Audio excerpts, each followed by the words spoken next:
CBS Radio Mystery Theater presents...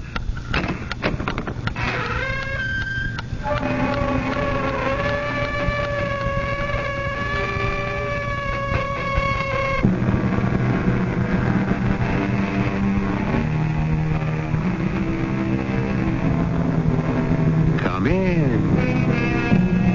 Welcome. I'm E.G. Marshall. When you come right down to it, who has deceived you as often as yourself? It's so simple to do. You give yourself no argument. You are what you say you are.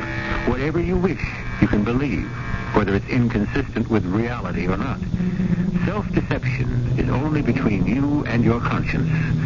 Ah, but supposing you don't have a conscience. John, since I know you think the painting is valuable, I guess it's a fairly safe investment for me to make. Believe me, Jeff, that picture is not worth $1,500. It's not worth 15 cents. I lied about it. You what? But they trusted you. You, John Rose, the curator of paintings, say it's worth $1,500, and now you say it isn't? What's going on?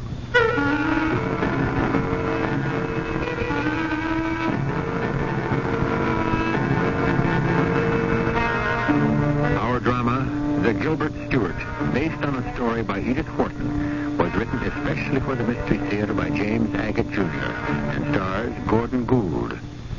It is sponsored in part by True Value Hardware Stores. I'll be back shortly with Act One. Hi, this is Gregory Harrison, Dr. Gonzo Gates on Trapper John, M.D.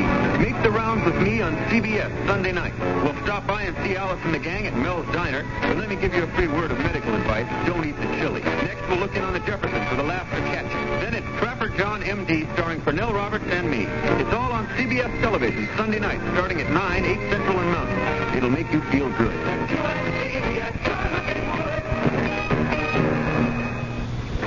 Anything else, Bill? Got something for hemorrhoid symptoms, Mr. Baxter? Pain, itch? Try this. Preparation H. In many cases, Preparation H gives prompt, temporary relief of occasional pain and itching of hemorrhoidal tissues. Great.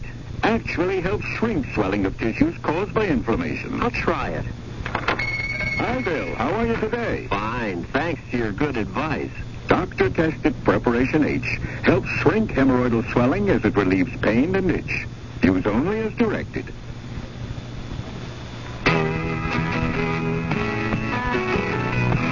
Person to person, heart to heart. Together we can move the world if we do our part by helping care for the children. To nourish and to heal those in need. Care for the children of the world. If we help one needy child today through care, we'll change tomorrow for children everywhere.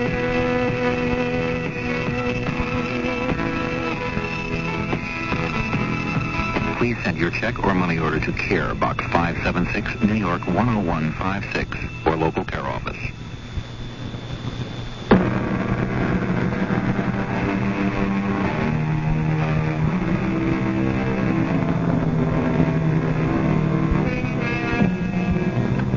Terhune, Alabama has its own niche in the news as the birthplace of Grayson Terhune, who lived there, made millions out of cotton there, and died there. Old man Terhune loved his city, so he endowed the Terhune Museum, which houses one of the finest collections of Americana in the land. It is from its front door that curator John Rose rushes one morning and climbs into a waiting car. You're late, John. You're lucky I'm here at all, Ellen. This happens to be one of my busiest days. Cousin John, fasten your safety belt, and I'll tell you why I've kidnapped you.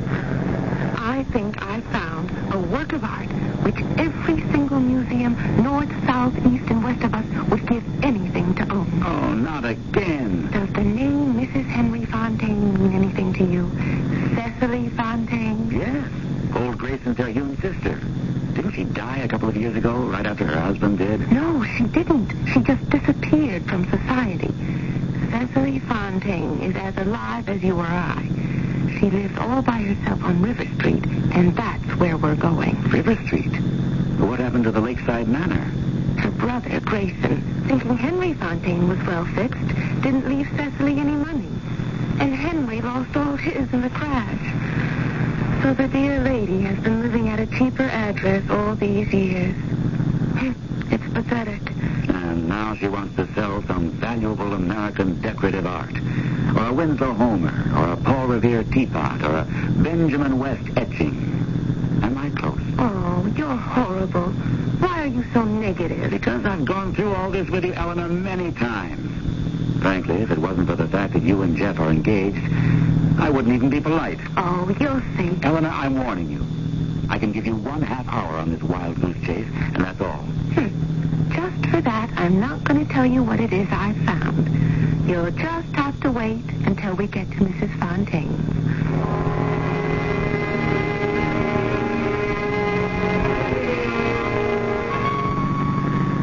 Don't tell me Mrs. Henry Fontaine lives in that house.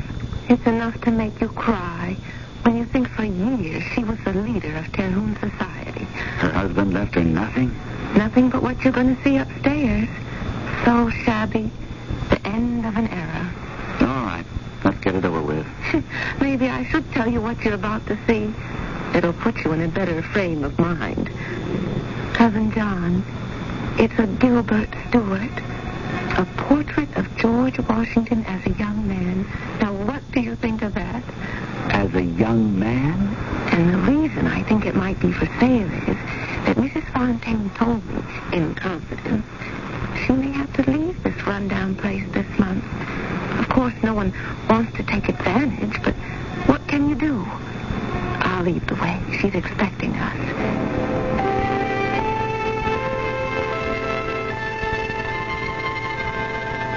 Mr. Rose, there it is. Gilbert Stewart. What did I tell you? Isn't it an exquisite work? Oh, I wouldn't use the word exquisite in describing this school of painting, Eleanor. It's a fantastic likeness of George Washington. I've never heard of Gilbert Stewart painting Washington as a young man. It's always a privilege to be in the presence of great masters. What do you think, John?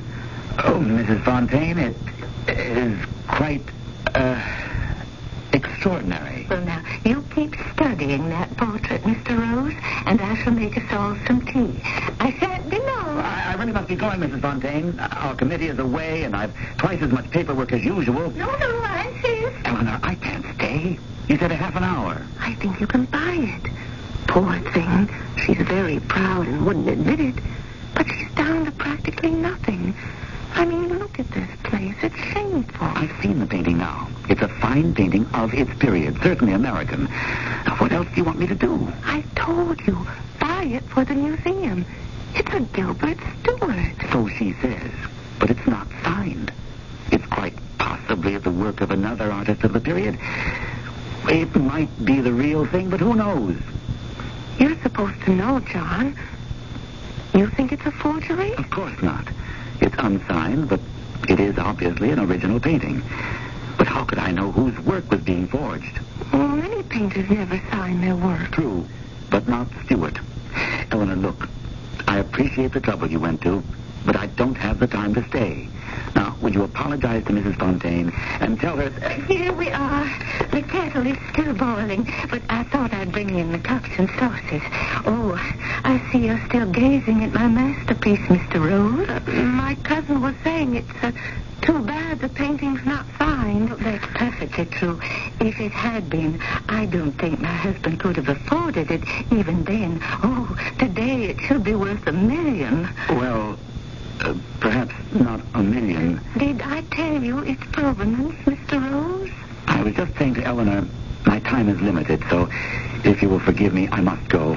I'll make it a point of coming back some other time. Oh, you're not leaving before we've had tea. I have to. My committee's away.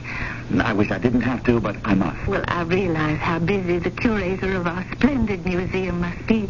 But before you go, could you give me... I don't know how to put this. Mrs. Fontaine, would you like John to give you an idea as to the painting's value? Value? Oh, no, John could know its value quite as well as I, who live with it. Of course. I agree. But it might be interesting to hear, as a mere matter of curiosity. Now, what estimate would you put on it? John, what would you say this Gilbert Stewart is worth? A rough estimate. Well, the picture would, of course, be worth much more if it were signed. Oh, I think we can agree to that. Museums are reluctant to purchase the unsigned, but just as a matter of interest, what value would I place upon it? Well, as it is, a conservative estimate of somewhere in the neighborhood, give or take, I would say $1,500. I could never, under any circumstances, consider even for a moment the possibility of parting with the painting at such a price. I can understand. $1,500. My husband, Henry, purchased this Gilbert Stewart for me when we were on our honeymoon.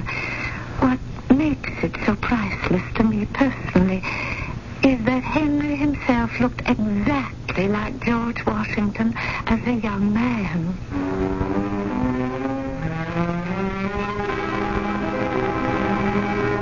Eleanor, did you hear what I said? Yes, I did, John. Mrs. Fontaine has written you a note asking you to come back. That wasn't my question. Eleanor, did you put her up to it? What do you mean? I wish you'd get it out of your head that I'm such a bigwig at the museum. I don't have the authority. John, if you made a valuable acquisition, they'd be happy to give you the authority. Now, when do you plan on seeing her? Tomorrow, if I can't put it off. Oh, don't put it off. Cecily Fontaine is getting quite desperate. She's too proud to say anything, but that's it. All right, I'll see her. But I make no promises.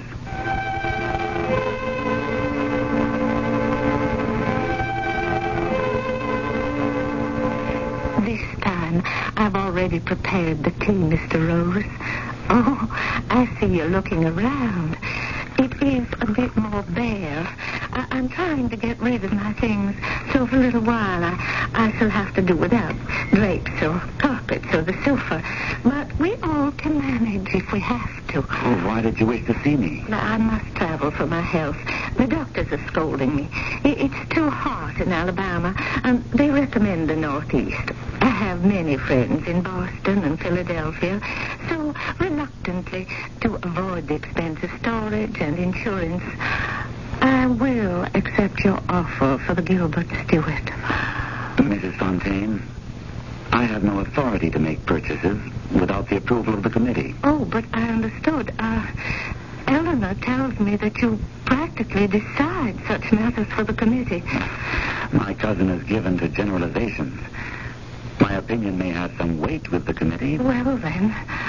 For that very reason, I cannot buy the picture. But I don't understand. I remember you saying you understood museums do not purchase unsigned paintings. Oh, well, not for what they're worth. Everyone knows that. But I understood.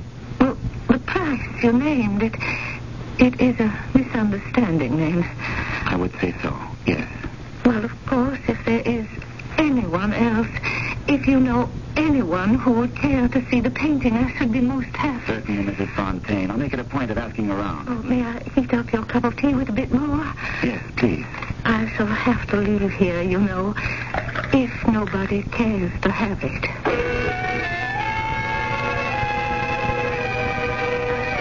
I'm in such a state, Jeff, I don't know what to do. Well, you won't feel that way, darling, when we're married. Be serious. Well, I am serious. Your brother John is making life very difficult for me. But what's he done now? I found the most exquisite painting for him. A portrait of George Washington as a young man by Gilbert Stewart. The Gilbert Stewart. He made an offer and then backed down, saying he wouldn't buy it for the museum without the okay of the committee. And there all the way. And frankly, Jeff, darling, I don't think Mrs. Fontaine can wait. Mrs. Henry Fontaine? That's the one. She's low on funds? Needs the money? And I know John will buy it ultimately. It's such a bargain. But I'm afraid it will be too late. I want to help her. I don't know where to turn. Well, Eleanor, could I see it? You? But you were never interested in painting. That's not so. I've always loved fine things. When we're married, I intend to raise orchids. I mean, there's money in that. That's going to be your career, Jeff? Raising orchids? Oh, could be. I just bought a book on it. I thought you'd be pleased. Jeff, did it sink in what I said about poor Cecily Fontaine? Yes, it did. And I said I wanted to see her Gilbert Stewart. I have an idea. You have? Oh, Jeff. Well, maybe I can help everyone. You'd like that, wouldn't you, Eleanor?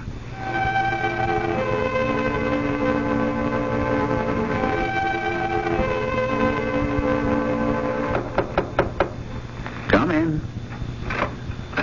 Good afternoon, John. Have you got a moment? Oh, come in, Jeff. Why not? I'm surprised to see you. Museums aren't exactly your beat. John, I want to talk to you about Mrs. Fontaine's Gilbert Stewart. What did you say? Mrs. Fontaine's Gilbert Stewart. It's a remarkable painting, isn't it? You seen it? Well, Eleanor was nice enough to get Mrs. Fontaine's permission, and we went to her. The whole story of how she got it's so great. Don't you think so? Uh-huh. I mean, her husband buying it as a wedding present on their honeymoon. I mean, it breaks your heart that she has to get rid of it. Well, especially since Henry Fontaine himself, when he was alive, looked just like George Washington as a young man. So she told me, Jeff, yes. Of course, she can't remember exactly where old Henry bought it, but I shouldn't think it matters much. I mean, it's still pretty valuable. Yes, she thinks so. Well, that's why I sort of want to consult with you, John. I mean, Eleanor says you valued it at $1,500. I did say that, roughly speaking. Well, now, I know that that's a low valuation based on the fact that the painting isn't signed. But the thing is, John, if the painting's really good, I know one shouldn't take advantage of it.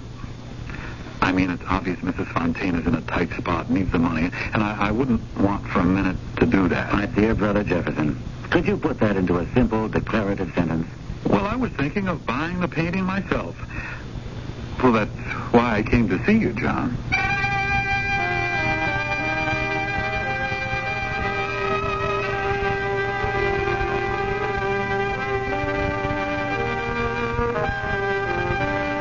The authenticity of paintings and their value is a problem that has plagued the art world for centuries. But isn't the heart of it simply honesty's perpetual battle against dishonesty? For some strange reason, a lot of people don't agree with old Ben Franklin's adage that honesty is the best policy. On the other hand, if everyone were on the up and up, what stories would we have to tell you on Mystery Theater? I'll return shortly with Act Two.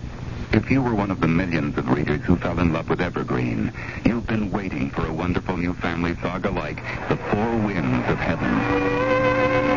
St. Petersburg, capital of the Russian Empire, 1910. A fairy tale world of palaces and grand balls for the de Gunsberg, the foremost Jewish family in Russia, proudly pinning their hopes and dreams on their radiant young daughter, Sonia. Agree, my friend. A man might commit murder for a beautiful woman, but for Sonia, he would give his life. Sonia, the next dance. Suddenly, heartlessly, the dancing is over, and war and revolution scattered the de Gunsberg to the four winds of heaven. And Sonia is forced to choose between her heritage and her deepest desires. A magnificent novel about the passions that tear families apart, but also sustain them. The Four Winds of Heaven by Monique Raphael High, a New Dell paperback bestseller.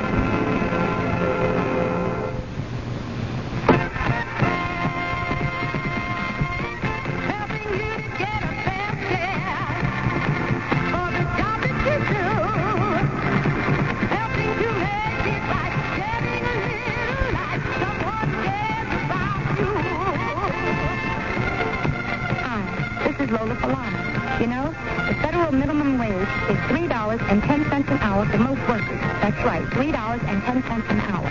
If you're not being paid the $3.10 and you think you should be, call the nearest wage in our office today. Helping you to get a fair share for the job that you do. Helping to make it right, shedding a little light. Someone cares about you.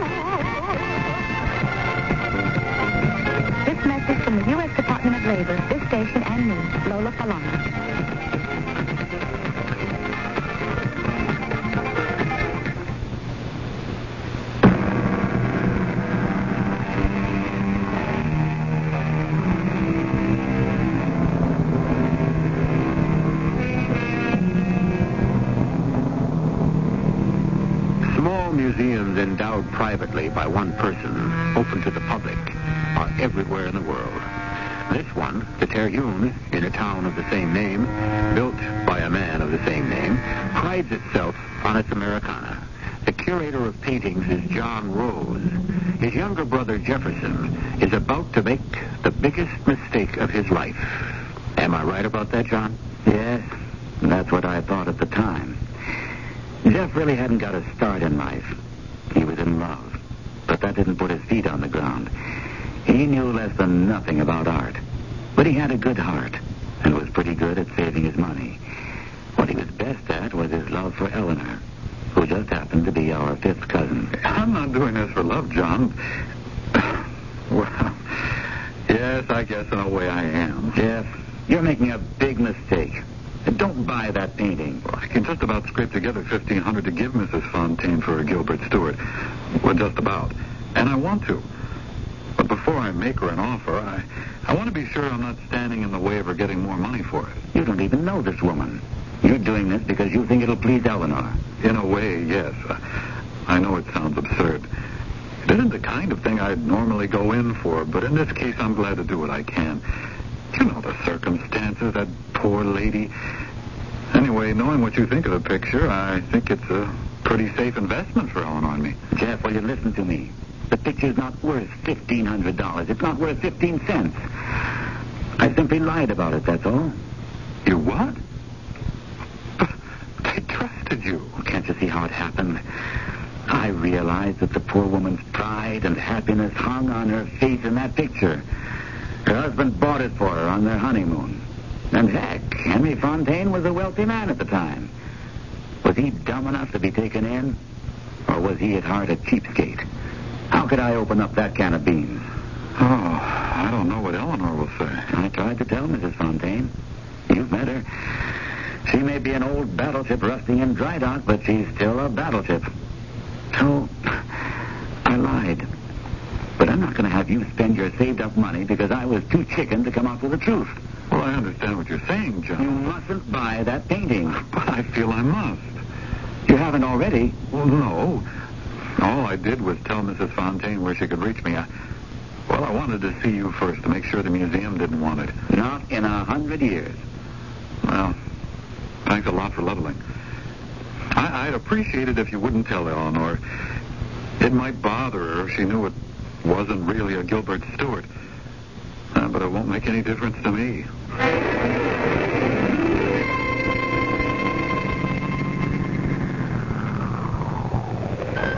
Gabby, wait for me here, will you? I'm on the trail of a painting for the museum, and we'll be leaving here to go back the moment I get it. Okay? Yeah, sure, Mac. I'll wait.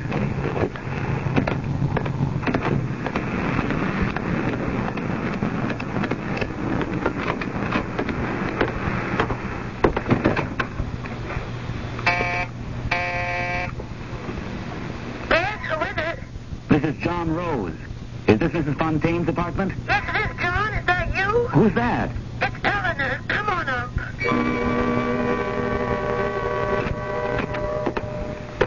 Eleanor. Where's Mrs. Fontaine? I don't know.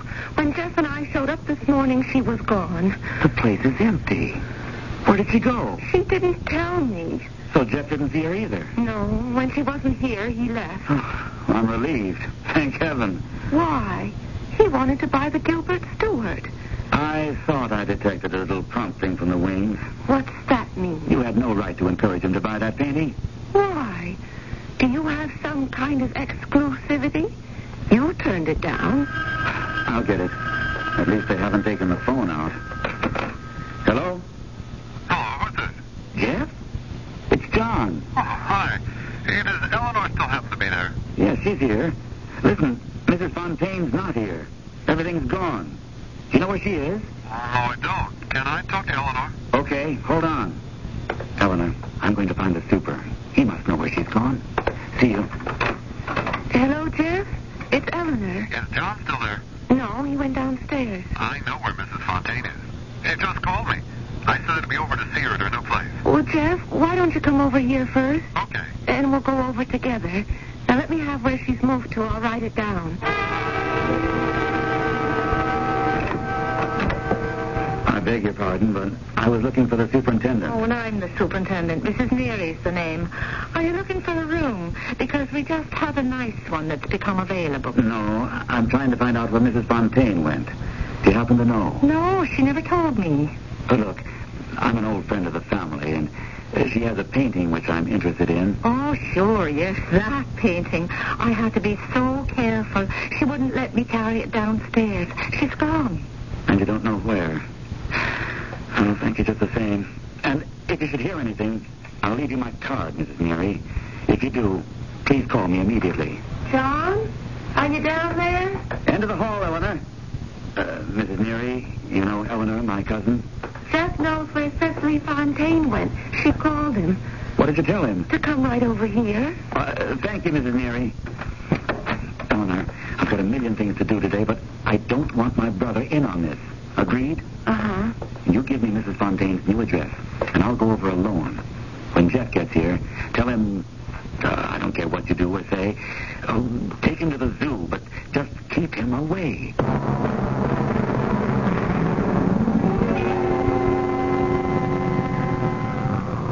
This is the place, driver. For your own information, I think we're closing in on that painting. Wait for me here again, okay? Then as soon as I've got the prize, we'll head back for the museum. Okay, Mac, I'll wait.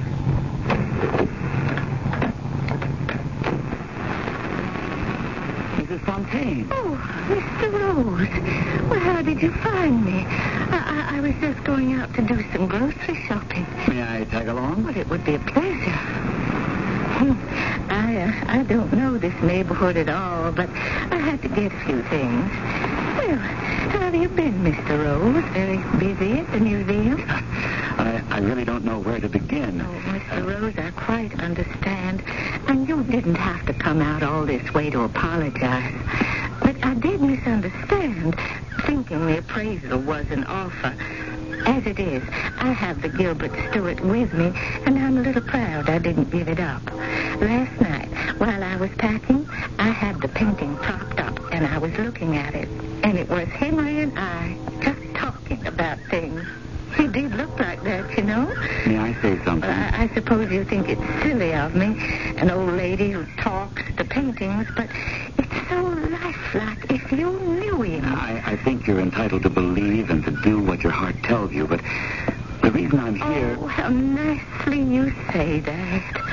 You must be wondering why I'm still in Terhune. I decided I should wait a few weeks before going up north. The weather is so pleasant here right now. I understand, but what I'd like to say is... And dear Mrs. Neary, my landlady, I had already given my notice. Well, this little pension was all I could get at short notice, but I'm happy with this little park and the benches. Mrs. Fontaine, may I suggest we sit a moment? I have been running about all day. Yes, let's. Right here. Oh, don't you love it when all you can hear are the birds, no man-made city noises? Mrs. Fontaine, the museum would be honored if you would allow us to purchase the Gilbert Stewart for $1,500. Oh, dear. Oh, I don't know what to say. Oh, dear. I know I have a handkerchief somewhere in this handbag. I'm allergic to some kind of pollen this time of the year. That just makes my eyes water. There. That's better. Well, I can't say I'm surprised, because my brother Grayson, who endowed the museum, always said he'd have only the best people running the place. I don't know about that. Well, it's a strange thing about life, Mr. Rose. Of course, you're too young to know. The unexpected inevitably happens. Mrs. Fontaine, I hope this time the unexpected is rewarding. I have a check here made out to you, Mrs. Henry Fontaine, for $1,500. Please accept it. Oh, I'm being so foolish. You must think I'm just a silly old woman. Mr. Rose, I'm ashamed to say I had given up hope. Almost everything that had meaning for me. Beautiful little things that Henry and I had collected over the years together one by one. I had to sell them. Mrs. Fontaine, I've had a cab waiting for me since I started looking for you. And that meter is still running. Oh, dear. I really must pick up the painting and get back to the museum. Of course. Well, we'll go straight back to my new place and fetch it. Nothing's unpacked yet. It's all standing in the hallway. Do you know what I think? I think I shall move back to Mrs. Neary's. Oh, Mr. Rose, would it be an imposition, seeing you have a taxi waiting for you, if I asked you to give me a lift? Here we are. I didn't lock the front door. Oh, wasn't that reckless of me? Where's the painting? You brought it right here? Yes. I thought I leaned it in front of this suitcase. I'm sure I took it inside. There's a big pile of clothes here on top of this box. Maybe it's under that. No, I put it right here where I am standing up against that big brown case. I'm positive. Now, don't excite yourself. It couldn't have walked off by itself. We'll look everywhere in the hall. I don't have to look. I know it's not here. I know it. Don't think I'm imagining things, but you see, Henry speaks to me through that painting. When I'm near the painting, I feel reassured. And right now, I don't hear Henry. Hold on a second. My taxi. It's gone. The taxi you came in? Of course, that's it. I mentioned I was coming here for a painting. The driver saw me walk away with you. The door was open. He grabbed it and drove off. But what made him think it was valuable? I had Gilbert Stewart written on the paper I had wrapped it in. That's why. Heaven spare us from an artistic thief. Well, I suppose you want me to give you back the check. No, not at all. Of course not. Unless I'm way off base. We'll be getting a call from the thief asking us to ransom the painting. He's certainly in for a surprise.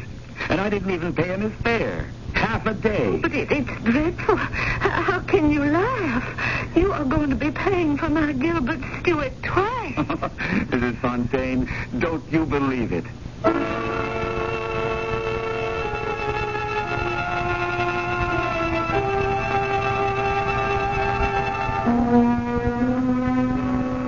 What an interesting trick of fate it is that an unwanted object purchased in charity should be stolen. So often, opportunity makes a thief. This time, it would appear, the thief has done the victim a favor. I shall return shortly with Act 3. You can make light work of sweeping even heavy dirt with the help of an Empire outdoor push broom from True Value Hardware Stores.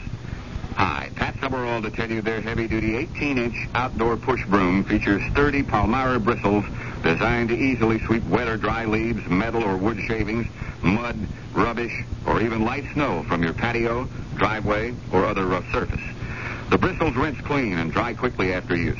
The super block won't rot, warp, or crack, and the two-position handle helps provide more even bristle wear. Right now, this Empire 18-inch outdoor push broom from True Value Hardware Stores is specially priced at just $3.99. It's just part of the wide selection of quality Empire brushes and brooms you'll find available at participating True Value Hardware Stores and home centers. And save gas you won't have to drive far for your hardware and houseware needs.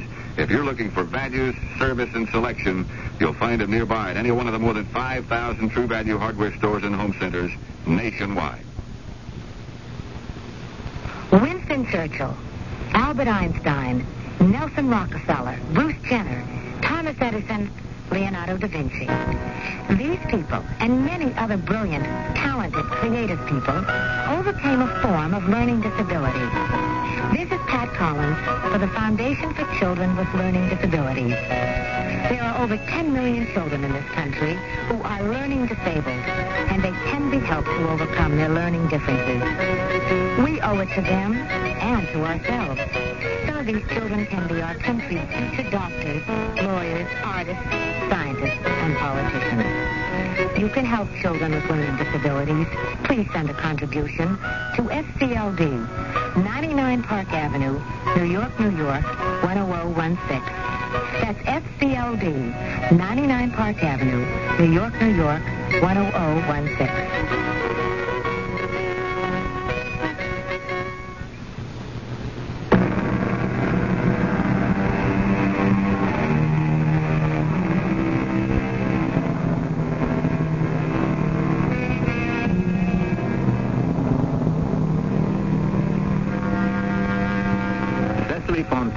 rather eccentric elderly lady has sold what she believes is an unusual Gilbert Stewart painting, portrait of George Washington as a young man, to John Rose, curator of the Terhune Museum.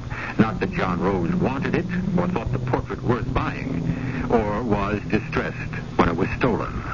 There were other paintings he wished to acquire for the museum, but this so-called Gilbert Stewart plagued him every minute of the day. Yes? Hello? Is this where you buy paintings? Sometimes. Is this the curator? Speaking. Somebody asked me to call you about a painting by Gilbert Stewart. Oh, yes. Gilbert Stewart. He thought you might be interested. Mm-hmm. When did this somebody acquire it? When? How long ago? Oh, a long time ago. A real Gilbert Stewart? Yeah, it says on the back, portrait of George Washington as a young man. Really?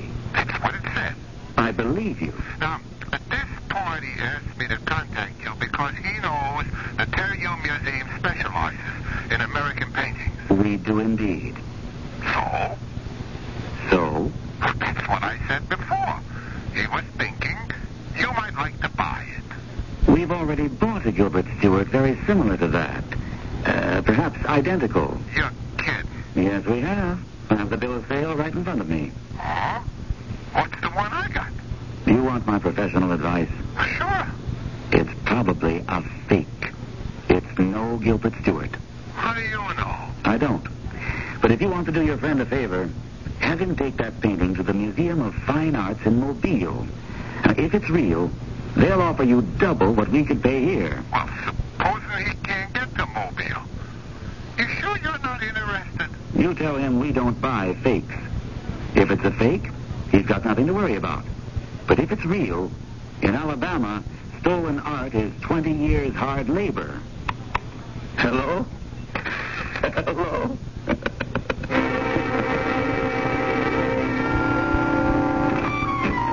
John, I've got the most wonderful news. Eleanor, I'm really not up to wonderful news.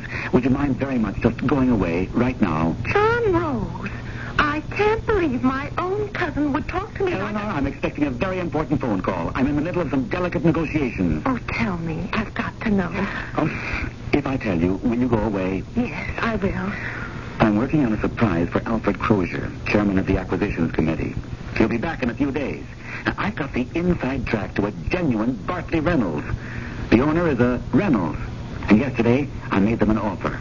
If they accept it today, we're in. If that phone rings, and it's a yes, I'm out of here and nothing flat, down to the attorney's office to sign the agreement. So please, Eleanor, be good to me and leave. It'll make up for all the trouble I went through with Mrs. Fontaine. Oh, that's why I'm here. And so is Cecily Fontaine. She's here? I said I'd go in first. You know how shy she is. That woman's here? Mrs. Fontaine, he'll see you now. Oh, Mr. Rose, how splendid to see you again. I brought you a surprise right here in this package. It's the Gilbert Stewart. I went back to that house to ask if perhaps someone living there has seen the painting, picked it up perhaps.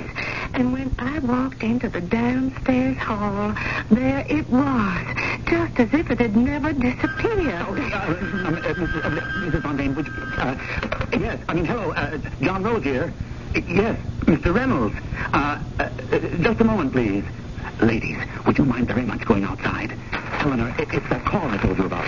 I'm going to unwrap the Gilbert Stewart, Mr. Rose, for just one last look at our first president as a young man. No, please, Mrs. Fontaine. I have a very important call, and I'm not able to hear... Mr. Reynolds, I'll be right with you. Mrs. Fontaine, please. Well, I know you're as anxious as I am. Mr. Reynolds, would you mind repeating that? Mr. Rose, Henry will be happy here, won't he? No, if you don't take Mrs. Fontaine out of this office immediately, I'm not going to be responsible. Mrs. Fontaine, John is delighted to have the portrait back, but I think we ought to go... Hello, Mr. Reynolds. Mr. Reynolds. Oh, great heavens almighty. He hung up.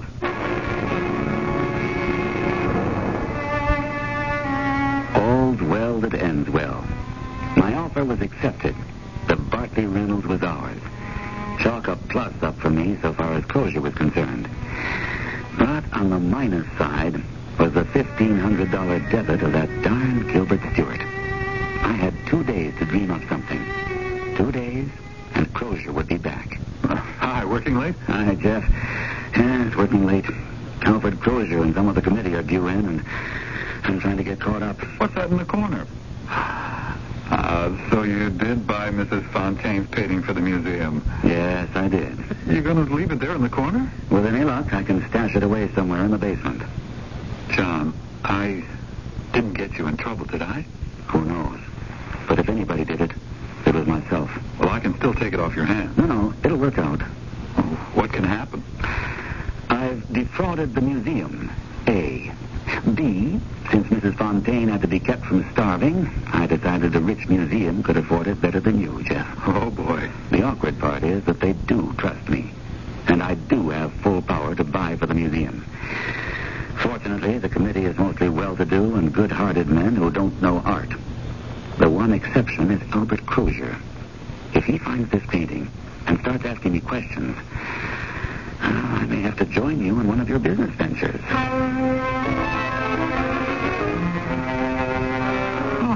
Good to see you, John. Mr. Crozier, we've missed you. When did you get here? Last Saturday. Oh, a good trip? Oh, not bad. I did France and Italy, found a few items that I'd like to talk over with you. I see you've picked up a painting or two since I left. Well, the Bartley Reynolds seemed too good an opportunity to pass up, especially since the French government was after it. I think we got a bargain. I congratulate you. Now, tell me about the other painting, the Gilbert Stewart. I never said it was a Gilbert Stewart. No, of course not. There is Gilbert Stewart written on the frame, but I saw on the back you'd modified it too. American portraiture, 18th, 19th century. Now, what about it? Where did you pick it up? I paid very little for it. $1,500, I think. Have you seen it? Oh, yes, I have. And I thought if you had a moment, we could go down to the basement together and have another look. You know, if I hadn't heard about it from another source, I never would have found it. Well, this is the first time I've seen you since you're back. We don't generally keep new paintings in the basement. If I didn't know better, I'd say that you'd been hiding it down here. Why hasn't it been hung, by the way? I'm waiting to have it cleaned. What do you think of it? Well, a Gilbert Stewart. Well, just what you do. It isn't a Gilbert Stewart. How silly of me. You did say that, and who is the subject supposed to be? George Washington is a young man. Oh, is Stewart supposed to have painted it from life? I don't think it's possible. The Athenaeum studies of Washington, Gilbert Stewart painted in 1796, when the general was 64 years old. This portrait in similar style shows a young man about 18. Now, why would Gilbert Stewart want to paint a young Virginian whose only fame at 18 was as surveyor for Culpeper County? But you call it a painting of the same period? I'm not even certain as to the period. What are you certain of? That it's a darned bad picture. Exactly. Oh, that's all we wanted to know. We? The committee? Yes, the committee.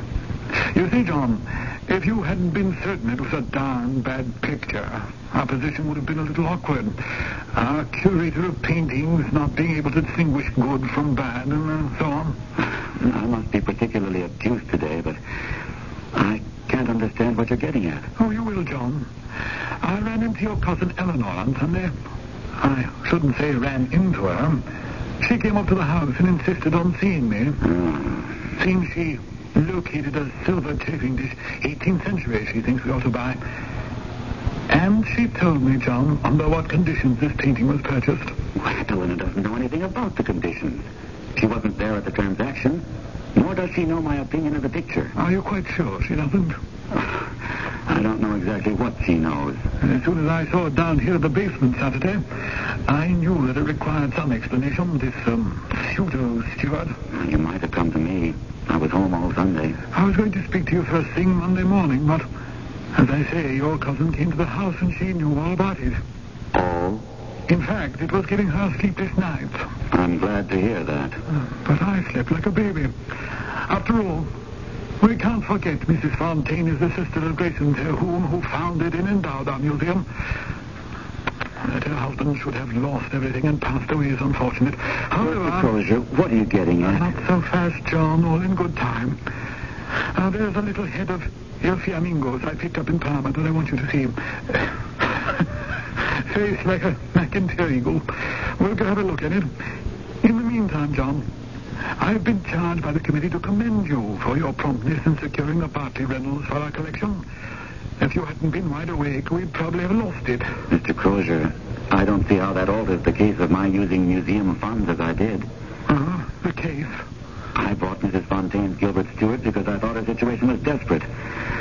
And I couldn't raise $1,500 overnight myself. What I did was indefensible. And I assure you the money will be refunded. The money's already been refunded. The fact is, the museum has sold Mrs. Fontaine's Gilbert Stewart. Sold it? To whom? Why, to the committee. As I said, how can we forget Cicely Fontaine is the sister of the man responsible for the museum being here and our being here? That she should have fallen on hard times, we can't overlook that. She's our responsibility and will continue to be so. Your cousin Eleanor tells me she was actually turned into the street the day you gave her the $1,500. I acted on impulse. I wish I could have said I spent the museum's money on her because she was a Terhune, but I didn't. And it's impulse that has enabled the committee, a number of well-to-do gentlemen, to perform a charitable act at very small individual expense. They chipped in, and they purchased the painting. At your instigation? Somebody had to do something. Like you, when there's a need, one has to act. It is very charitable, especially from those who love art. What in heaven's name are they going to do with that fake? Just look at it. Well, and in slight recognition for securing the Bartley rentals at a much lower figure than we would have spent, we beg you, the committee begs you, to accept the gift from all of us of Mrs. Fontaine's Gilbert Stewart. We've all had a look at it, and we agree, John. The portrait of George Washington as a young man looks a great deal like you.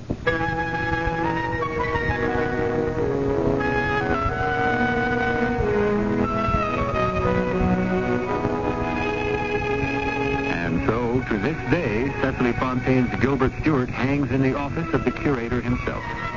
We like to think from time to time that Mrs. Fontaine stops by, looks at the painting, and perhaps murmurs something to Henry.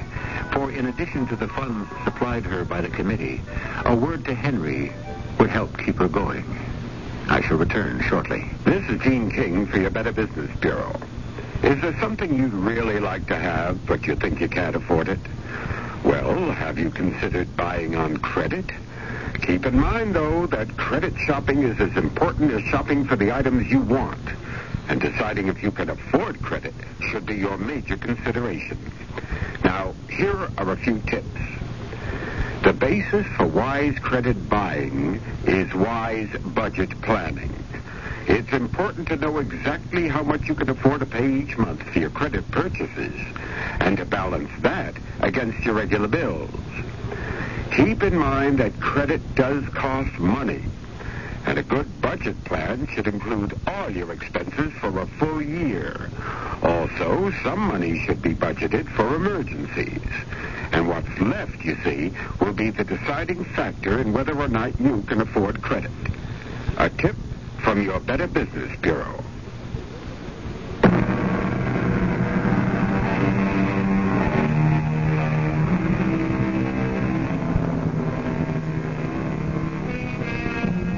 I'm going to apologize before proceeding. When the curtain was about to rise on today's Mystery Theater presentation, I steered you wrong. I said this story would be about self-deception. It wasn't. It was all about hope. Of course, we must remember that some say hope is a more gentle name for fear. Our cast included Gordon Gould, Carol Teitel, Tracy Ellis, and Lloyd Batista. The entire production was under the direction of Himan Brown.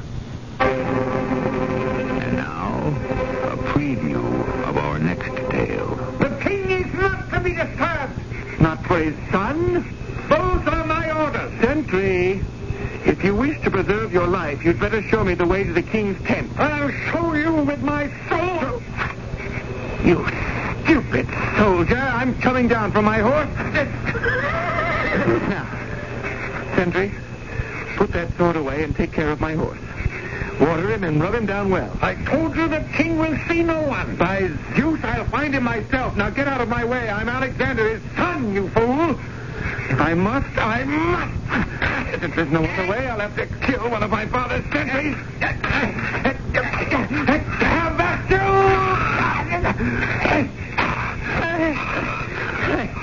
I'm dying.